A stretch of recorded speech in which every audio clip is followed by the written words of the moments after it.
Hi, so we wanted to do a quick demo on how to install the custom roller pin brackets and kit onto the tabletop sheeter.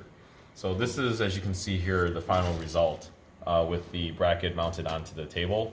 And then if you come around to this side, I can then walk you through how to actually mount the bracket once you are ready.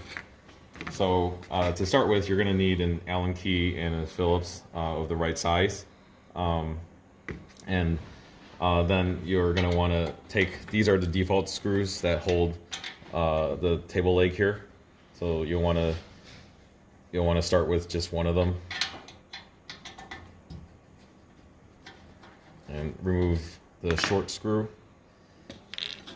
You'll get a longer screw, and that's to accommodate for the extra thickness of the bracket.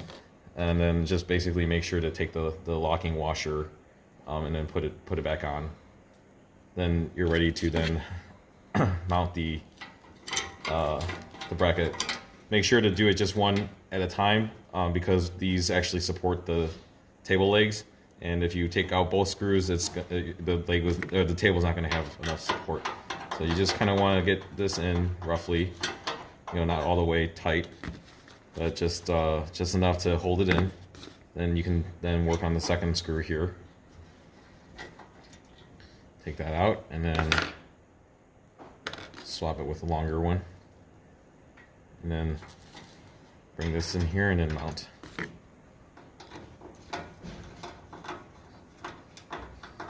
And tighten that, and then tighten the original one, and then now you've got a bracket set here.